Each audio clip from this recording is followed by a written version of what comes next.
અવધૂત ચિંતન શ્રી ગુરુદેવ જય જય રઘુવીર સમર્થ। આપણે છત્રપતિ શિવાજીના ગુરુ સમર્થ રામદાસ સ્વામી જીવન ચરિત્ર શ્રવણ કરી રહ્યા છે। અનેક દિવ્ય લીલાઓ સમર્થ રામદાસે કરી છે। તેમના અનેક શિષ્યો હતા અને અનેક શિષ્યોમાં વિવિધ ખૂબીઓ અને ગુણો હતા અને એમના જે પ્રમુખ શિષ્યો હતા તો એમનામાં પણ ઘણી બધી શક્તિઓ હતી। કેટલાક અપાર બળવાન હતા, કેટલાક જ્ઞાની હતા, કેટલાક શ્રદ્ધાવંત હતા અને કેટલાક ગુરુનિષ્ઠા ધરાવનાર હતા।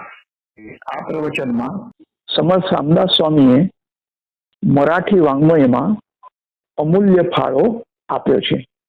તેમણે લખેલો જે ગ્રંથરાજ છે એ દાસબોધ નામથી ઓળખાય છે અને પરમાર્થમાં માર્ગદર્શક ઠરે એવો એ જ્ઞાનનો ગ્રંથ છે।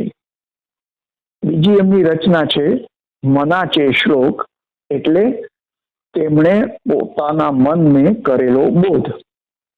એના પછી કરુણાષ્ટક છે, તો કરુણા સ્વરથી પ્રભુ રામચંદ્રજીની જે એમને સ્તુતિ કરી છે।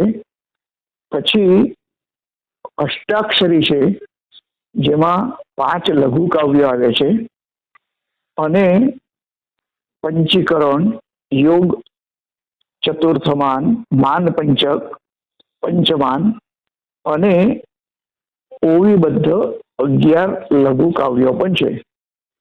આ બધામાં મનાચે શ્લોક એટલે કે મનને બોધ આપનાર શ્લોકોની તેમણે મરાઠીમાં રચના કરી છે। તત્વજ્ઞાન અને ચરપટ પંજરી સ્તોત્ર જે આદ્ય શંકરાચાર્યજી વિરચિત છે તેના જેવો જ બોધ મનાચે શ્લોકમાંથી પણ મળે છે।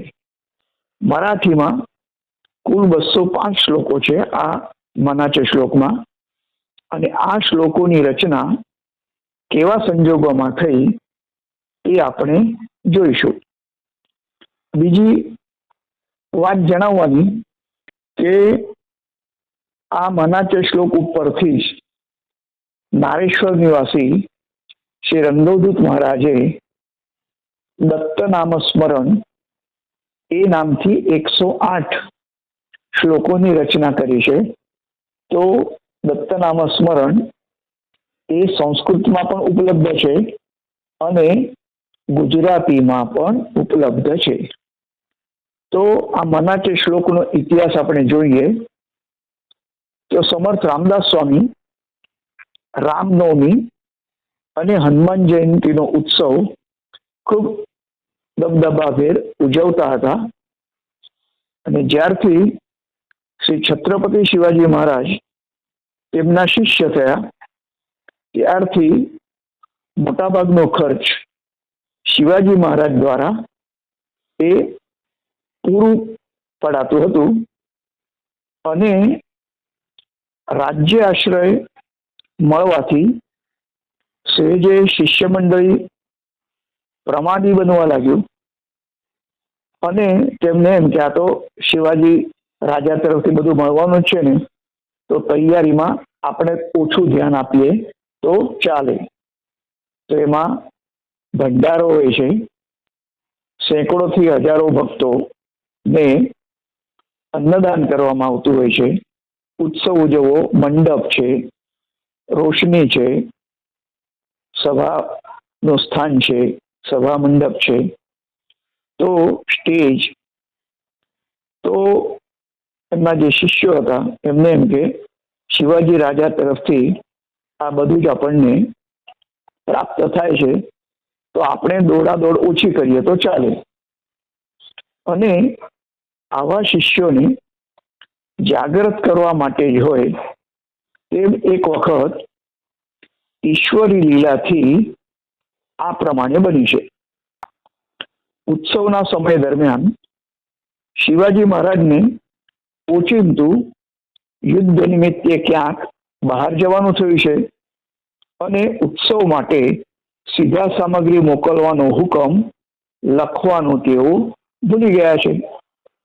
તો રાજકાજમાં તો જો લેખિત હુકમ હોય તો જ એનું પાલન થવાનું છે.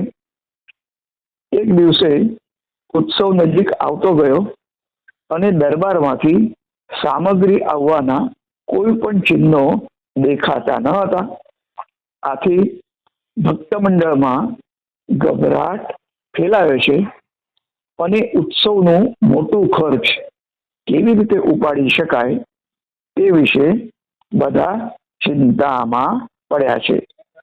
તો પહેલા તો ઉત્સવના પહેલા 8-10 દિવસ પણ રાજા તરફથી કોઈ કાસદ આવતો હતો, એમનો કારભારી આવતો હતો અને પૂછપરછ કરતો હતો કેટલી જરૂરિયાત છે અને ક્યારથી જરૂરિયાત મોકલવાની ઇત્યાદિ. શિષ્યો પૈકી સમર્થ પાસે કોઈ પણ વાત કાઢી શકે નહીં કે તમે છત્રપતિ શિવાજી પાસે યાચના કરો. છેવટે પારણાનો દિવસ પણ તદ્દન નજીક આવી પહોંચ્યો. તો રામનવમી નો દિવસ, એ દિવસે ઉપવાસ હોય છે અને બીજા દિવસે ઉદ્યાપન એટલે કે પારણું એટલે અન્નદાન, એ પણ નજીક આવી પહોંચ્યો. પરંતુ સીધું સામગ્રી અનાજ વગેરે ત્યાં એકઠું થયું નહીં. એ બધા શિષ્યોએ ભેગા મળીને તેમના પટ્ટ શિષ્ય કલ્યાણને વિનંતી કરી કે તેઓ સમર્થને પ્રાર્થના કરે અને દરબારમાં ચિઠ્ઠી લખાવે.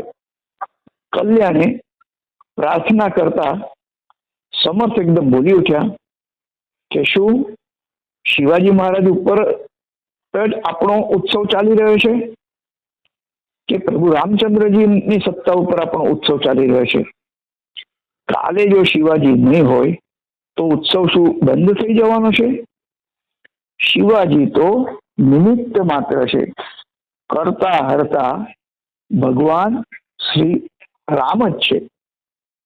આમ છતાં બધા શિષ્યોએ વિનવણી ચાલુ રાખતા તેમણે કહ્યું કે તમે કાગળ અને શાહી લઈ આવો, હું તમને થોડાક શ્લોક લખાવું છું અને જેમને મારામાં અને પ્રભુમાં વિશ્વાસ હોય તેઓ એ શ્લોકને મોઢે કરી આજુબાજુના ગામડામાં જોડી લઈને નીકળી પડો. ઘેર ઘેર આ શ્લોકો સાંભળી જય જય રઘુવીર સમર્થ એમ તમારે ગર્જના કરવાની છે. ગર્જના કરો એટલે બધું આપમેળે થઈ રહેશે. આમ કહીને મનને બોધરૂપ શ્લોકાત્મક એક અદ્ભુત કાવ્ય તેમણે લખાવ્યું છે અને આ કાવ્યની વીજળીની માફક અસર શરૂ થઈ છે.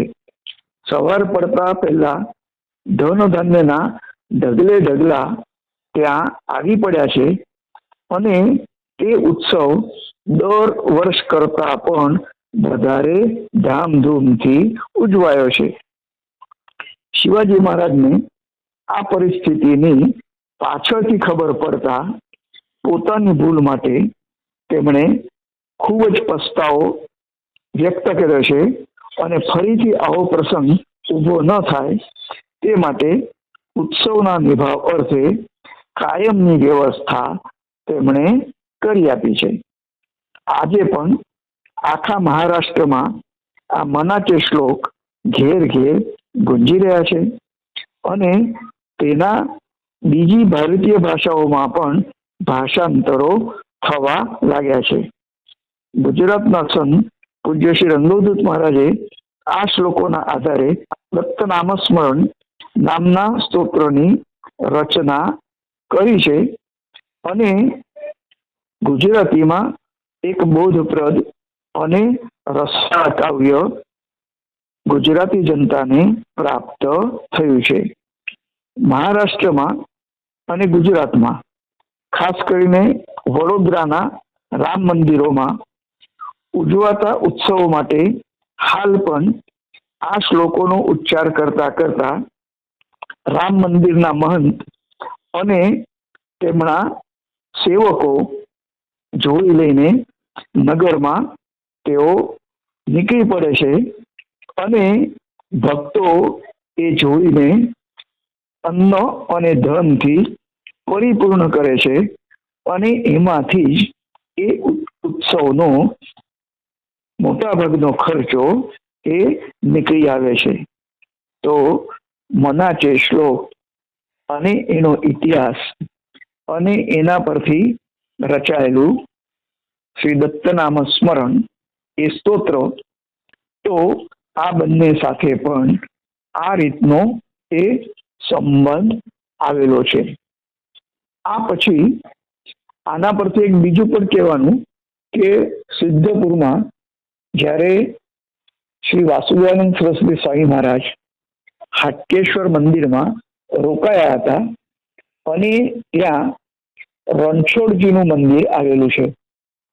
તો એ રણછોડજીના ઉત્સવ માટે જે આયોજન કે ખર્ચ એ પ્રશ્ન હતો, એટલે પરમહંસ પરિવ્રાજકાચાર્ય શ્રી વાસુદેવાનંદ સરસ્વતી સ્વામી મહારાજે તેમની પોતાની જોડી અને એક છાતી આ રણછોડજી મંદિર સિદ્ધપુરને આપી છે અને એમણે કહ્યું કે આ જોડી લઈને તમે ભક્ત ફેરી શરૂ કરો અને જે જન્માષ્ટમીનો ઉત્સવ અને પારણું એટલે કે ઉદ્યાપન એના માટે આયોજનનો સર્વ ખર્ચ આ જોડી થકી એ તમને પ્રાપ્ત થશે.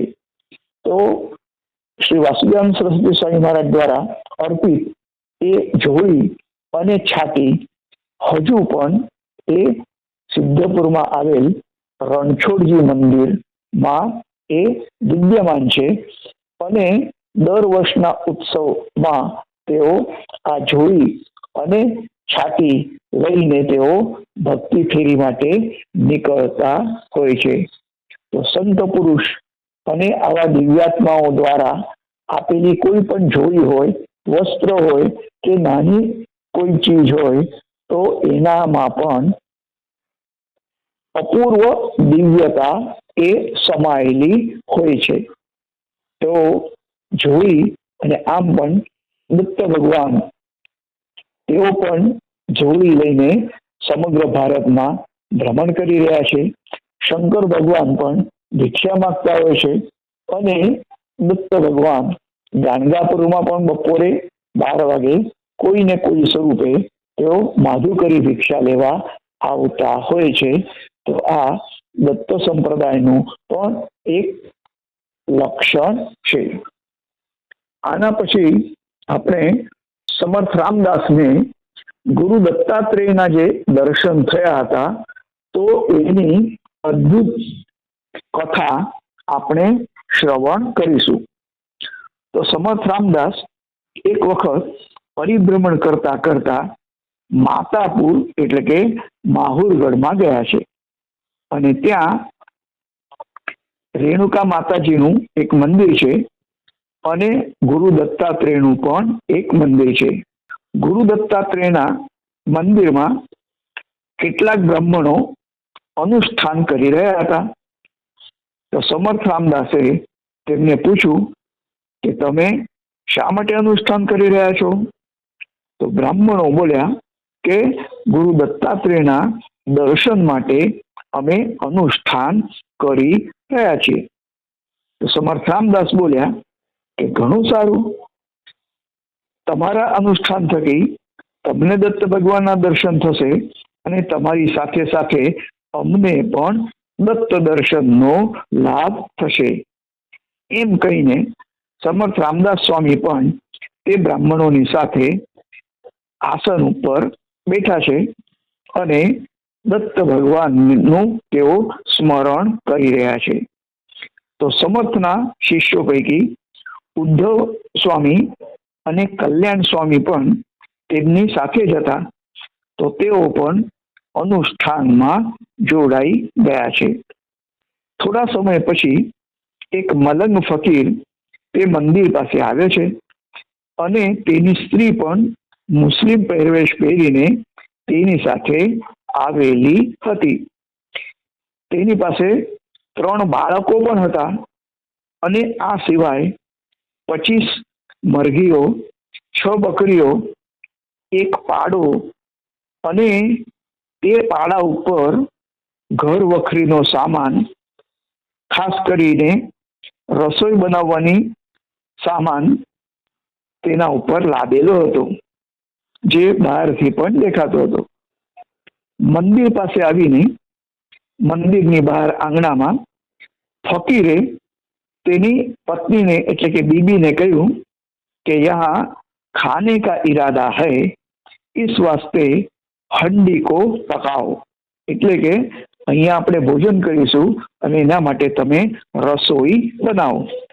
પહેલાના જમાનામાં ઘણા બધા લોકો જેઓ વેપાર પણ ગામ પર ગામ કરતા હતા, તો તેઓ પોતાની સાથે રસોઈનું સામાન લઈ જતા હતા અને ઠેક ઠેકાણે પોતે રસોઈ બનાવીને એ ભોજન આરોગતા હતા.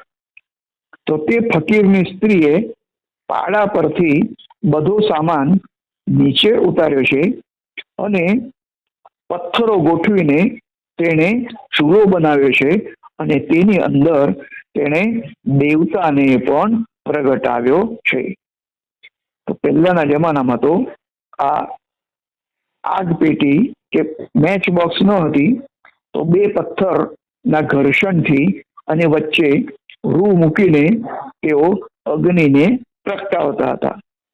એક મોટા દેગડામાં તે મુસ્લિમ સ્ત્રીએ પાણી રેડ્યું છે અને તે દેગડાને ચૂલા ઉપર મૂકી દીધો છે. દેગડો પુષ્કળ મોટો હતો અને આશરે 2 મણ જેટલો ખાદ્ય સામગ્રી તેમાં થઈ રહે એટલો મોટો દેગડો હતો. ફકીરની સ્ત્રીએ फकीर ने पूछूं कि हंडी में क्या डालना है? तो मलंग फकीरे जवाब आप्यो कि मुर्गी काट के डाल दे। आटलू कहता ज फकीरनी स्त्रीए 25 मरघा कापीने हांडी में नाखी दीधा छे। मलंग स्त्रीए जोयु तो हंडी हजू भरायेली न हती। आथी फकीर ने आ बात तेने जणावी छे। એટલે ફકીર બોલ્યો કે છોરે કો કાટ કર ડાલ દે। આમ કહેતા જ મલંગ સ્ત્રીએ ત્રણે તેના પોતાના છોકરાઓને કાપીને હંડીમાં નાખી દીધા છે। અનુષ્ઠાનમાં બેસેલા બ્રાહ્મણો આ બધું જોઈને ભયભીત થયા છે, પરંતુ અનુષ્ઠાન ચાલુ હતું, આથી તેઓ જગ્યા છોડીને ગયા નથી। તો અનુષ્ઠાન એટલે અનુ વત્તા સ્થા, કોઈ એક જગ્યાએ સ્થિર રહીને આપણે ઉપાસના કરવાની, એને અનુષ્ઠાન કહે છે। એ 3 દિવસનું પણ હોઈ શકે છે, 7 દિવસનું પણ હોઈ શકે છે, મહિનાનું હોઈ શકે છે કે 12 વર્ષનું પણ હોઈ શકે છે। અને જ્યારે આપણે અનુષ્ઠાન કરતા હોઈએ તો ઇષ્ટમાં આપણા મનને સંલગ્ન કરવાનું હોય છે। તો આપણું જે મન છે સામાન્ય તો બહિર્મુખી છે। બહિર્મુખી એટલે આજુબાજુની વસ્તુને જુએ છે અને એનો આપણા મન ઉપર પ્રભાવ પડતો હોય છે। તો અનુષ્ઠાન કરીએ ત્યારે આપણે જો આંખને બંધ કરી દઈએ અથવા તો મનને અંતર્મુખ કરીએ, આજુબાજુ થતી કોઈ પણ ક્રિયા આપણને દેખાવી જોઈએ નહીં। પણ આ બ્રાહ્મણોના કિસ્સામાં અનુષ્ઠાન એમનું ચાલુ હતું, છતાં પણ એમની નજર આંગણામાં આ જે ફકીર અને તેની સ્ત્રી આવી હતી અને કેવી રીતે તેઓ રસોઈ બનાવી રહ્યા હતા, એમાં એમણે શું નાખ્યું શું નહીં નાખ્યું, છરી વડે કેવી રીતે કાપ્યા, આ બધું એમના માનસ પટલ ઉપર અંકાઈ જતું હતું। જેને બદલે ગુરુ દત્તાત્રેયનું જે દિવ્ય ભવ્ય સ્વરૂપ છે, તો ત્રિમુખ ષડભુજ અને માલા કમંડલ શેખર નીચલામાં ડમરુ ત્રિશૂળ વચલા કરમાં બિરાજે, ઊંચા દ્વિહસ્ત કમલે શુભ શંખ ચક્ર એવા નમો વિહરીશ સ્વરૂપ દત્ત.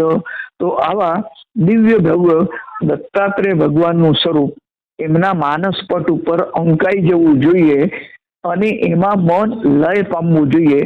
એટલે કે એ લય યોગમાં એ ભક્તોનો પ્રવેશ થવો જોઈએ.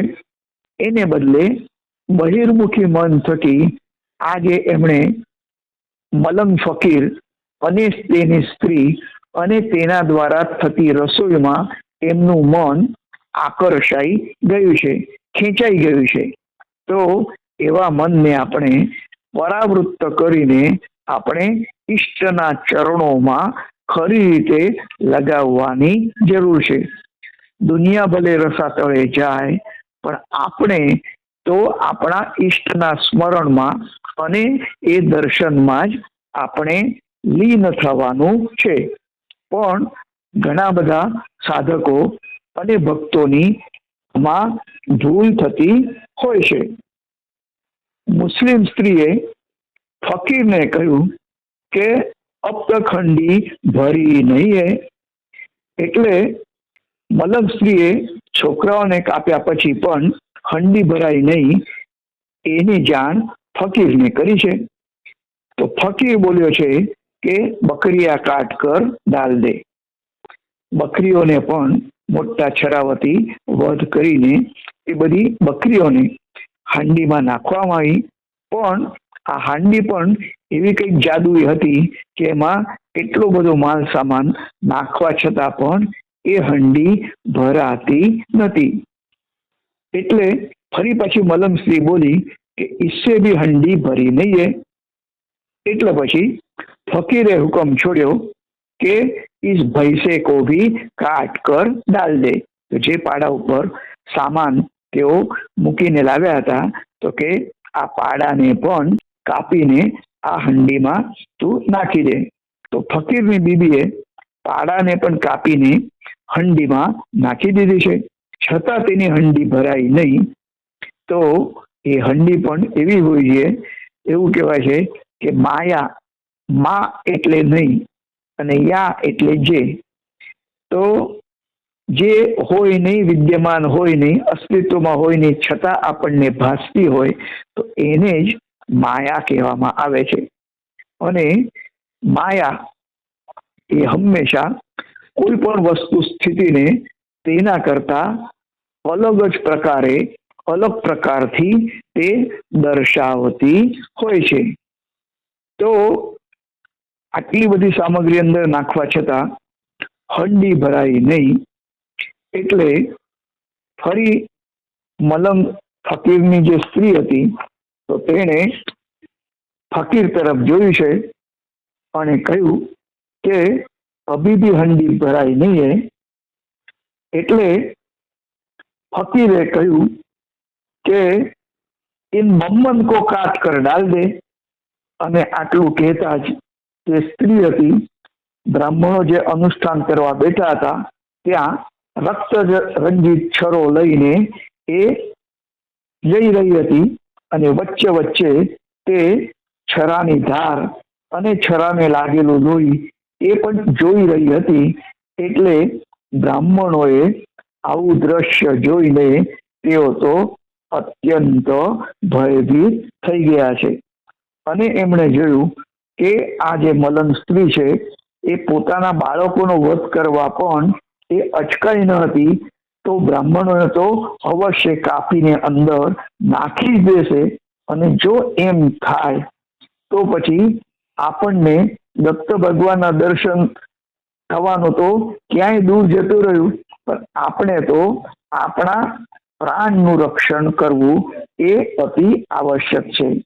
તો એમને બ્રાહ્મણોને ઈષ્ટદેવ એટલે દત્ત ભગવાનમાં એટલી શ્રદ્ધા ન હતી કે ભલે દેહ રહે અથવા ન રહે, પણ અનુષ્ઠાનમાં જો આપણું આત્મ બલિદાન થઈ જાય તો પણ વાંધો નથી.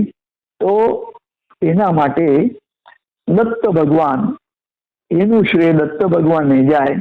તો જો દત્ત ભગવાનને ભક્તોનું રક્ષણ ન કરવું હોય તો પછી એ ભક્તોનું રક્ષણ બીજો કોઈ પણ કરી શકે નહીં.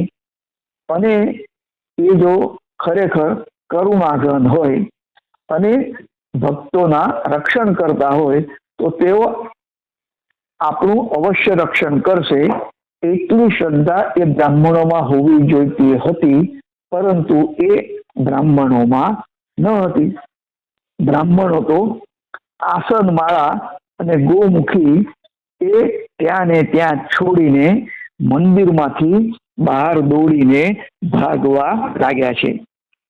ફક્ત રામદાસ સ્વામી અને કલ્યાણ તથા ઉદ્ધવ એ ત્યાં જ બેસી રહ્યા, કારણ કે તેઓ અનુષ્ઠાનનો મર્મ પણ સમજતા હતા અને તેમણે દત્ત ભગવાનમાં પણ પૂર્ણ શ્રદ્ધા હતી.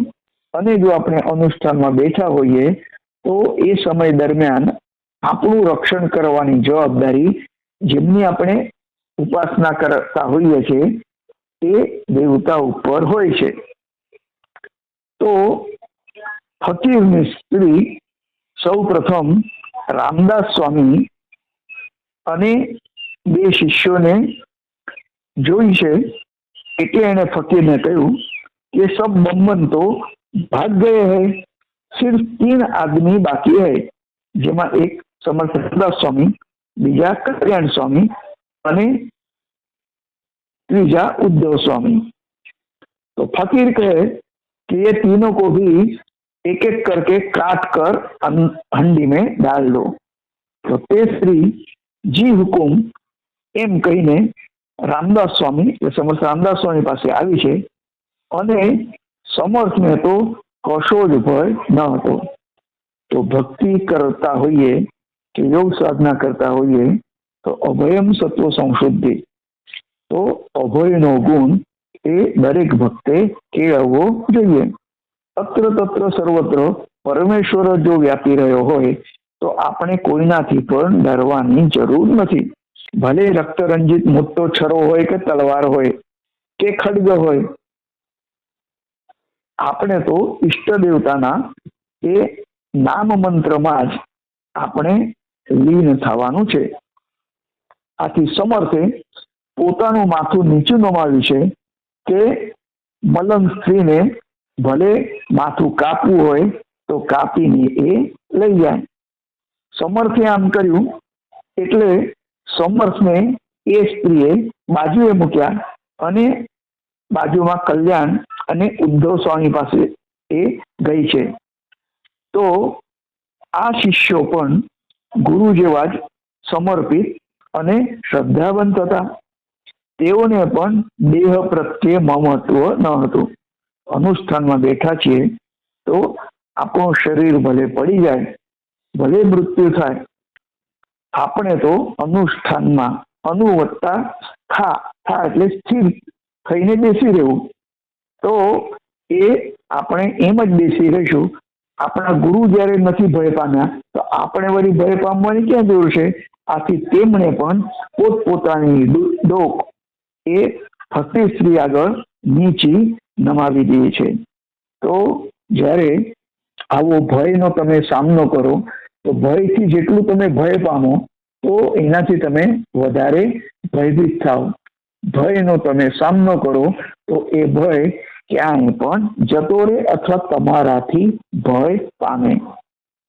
તો નિર્ભયતા જોઈને ગુરુ દત્તાત્રેય પ્રસન્ન થયા છે અને તે સ્ત્રી હંડી વગેરે બધું જ અદ્રશ્ય થયું છે.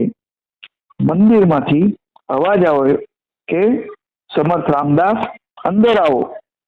એટલે સમર્થ રામદાસ સ્વામી પોતાના આસન પરથી ઉઠ્યા છે અને મંદિરના ગર્ભગૃહમાં આવ્યા છે.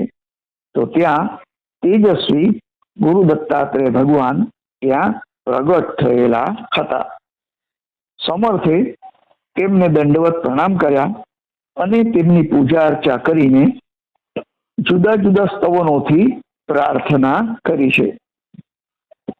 દત્તાત્રેય ભગવાન પ્રસન્ન થયા અને તેઓ બોલ્યા કે તમારે દર્શન કરવા હતા તો ગર્ભગૃહમાં સીધા જ આવી જવું હતું ને, પેલા બ્રાહ્મણો સાથે તમે શા માટે બેઠા? એટલે સમર્થ રામદાસ સ્વામી બોલ્યા કે બ્રાહ્મણોને પણ આપના દર્શન થાય એવી મારી ઈચ્છા હતી. તો ગુરુ દત્તાત્રેય બોલ્યા કે બ્રાહ્મણો અનધિકારી છે, જેમને દેહ પર મમત્વ છે, દેહાધ્યાસ છે, તેમને ઈષ્ટના કદી પણ દર્શન થતા નથી. તમારી સાથે કલ્યાણ અને ઉદ્ધવ પણ હાજર હતા. તો તેઓ ભયભીત થઈને બિલકુલ નાસી ગયા નથી. આથી તેમને પણ મારા દર્શન થયા છે. તો ભક્તિનું પહેલું પગથિયું છે નિર્ભયતા. છતાં સમર્થ રામદાસ સ્વામી દત્તાત્રેય ભગવાનની પ્રાર્થના કરી કે પેલા બ્રાહ્મણોને આપ દર્શન આપવા કૃપા કરો. તો દત્ત ભગવાન બોલ્યા કે પ્રથમ તમે તેમને અધિકારી બનાવો અને પછી તેમને દર્શન પ્રાપ્ત થશે. તો આમ કહીને અત્રિનંદન દત્તાત્રેય ભગવાન અદ્રશ્ય થયા છે. એટલે સમર્થ રામદાસ સ્વામીએ ઉદ્ધવને બ્રાહ્મણોને બોલાવવા માટે મોકલ્યા છે. તો બ્રાહ્મણો તો જીવ બચાવવા 2-3 માઇલ સુધી દોડતા હતા. તો ઉદ્ધવ સ્વામીએ તેમને ખરી હકીકત જણાવી છે. આથી તેઓ પાછા વળવા તૈયાર થઈ ગયા છે. તેઓ પાછા વળે છે એટલે સમર્થ રામદાસ સ્વામી શિષ્યોને રસોઈ બનાવવા માટે આજ્ઞા કરે છે. બ્રાહ્મણોને તેઓ મંત્ર દીક્ષા આપે છે અને મંત્ર દીક્ષા આપ્યા પછી દત્ત ભગવાનનું સ્મરણ કરતા જ દત્ત ભગવાન તરત જ ત્યાં પ્રગટ થાય છે અને બધાને દર્શન આપે છે. તો દત્તાત્રેય ભગવાન અદ્રશ્ય થયા પછી સમર્થ બ્રાહ્મણોને તે સ્ત્રી, બકરીઓ, છોકરાઓ, મરઘા, પાડો ઇત્યાદિ શાના પ્રતીક છે તે વિશે સમજાવે છે. તો તે જે મલંગ સ્ત્રી હતી એ સ્ત્રી એટલે પરમેશ્વરની માયા શક્તિ હતી. તો માયાની પકડમાંથી જીવ જ્યારે છૂટે ત્યારે જ માયાપતિ ઈશ્વરના તેને દર્શન થાય છે. મોટાભાગના જીવાત્માઓ તો માયાના છટકામાં હંમેશા ફસાઈ જતા હોય છે. તો કાં તો એમાં ભયથી તેઓ છટકામાં ફસાઈ જાય છે અથવા આસક્તિથી પણ તેઓ છટકામાં ફસાઈ જાય છે. 3 છોકરા એટલે સત્વ, રજસ અને તમોગુણના પ્રતીક હતા. દ્વિગુણાતીત પરમેશ્વરને પામવા માટે પણ ત્રિગુણથી પણ દરેકે પોર થવું જરૂરી છે. 6 બકરીઓ હતી એ ષડરીપીઓની પ્રતીક હતી. તો કામ, ક્રોધ, લોભ, મોહ, મદ અને મત્સર આ જે ષડરીપો છે તેના પ્રતીક રૂપે તે 6 બકરીઓ હતી. અને આ 6 દુર્ગુણોને આપણે દૂર કર્યા સિવાય ઈશ્વરની નજીક આપણે કદી પણ પહોંચી શકતા નથી. 25 મરઘા એ પણ પંચીકરણ પ્રમાણે પંચમહાભૂત પૃથ્વી, આપ, તેજ, વાયુ, આકાશ અને એના સંયોજનો, પ્રકૃતિના તત્વો, આ બધી બાબતોને સાધકે પ્રથમ જીતવી જોઈએ અને પછી જ પરમેશ્વરના આપણને દર્શન થાય છે. જે પાડો હતો એ અહંકારનો પ્રતીક છે. તો અહંકાર ઉપર આપણે વિજય મેળવવો જોઈએ, એનો વધ કરવો જરૂરી છે. ત્યારે જ આપણને પરમેશ્વરના દર્શન થાય છે. અહંકાર ઘણી બાબતોનો હોઈ શકે છે. અહંકાર એ ધનનો હોઈ શકે છે. અહંકાર એ પોતાની સત્તાનો હોઈ શકે છે. અહંકાર એ જાતિનો હોઈ શકે છે કે હું પુરુષ છું, હું સ્ત્રી છું, તો સત્તા હું રાજા છું, હું અમલદાર છું, અથવા હું શ્રેષ્ઠ વર્ણનો છું, હું બ્રાહ્મણ છું, હું પંડિત છું, તો એ બધાનું હું શૂરવીર છું. આવા ઘણા બધા અહંકાર હોઈ શકે છે, તો એ અહંકાર ઉપાસનામાં હંમેશા બાધક હોય છે. તો આ બધાનો વિચાર કરીને દરેક સાધકે આ બધા દુર્ગુણોને દૂર કરવા જરૂરી છે.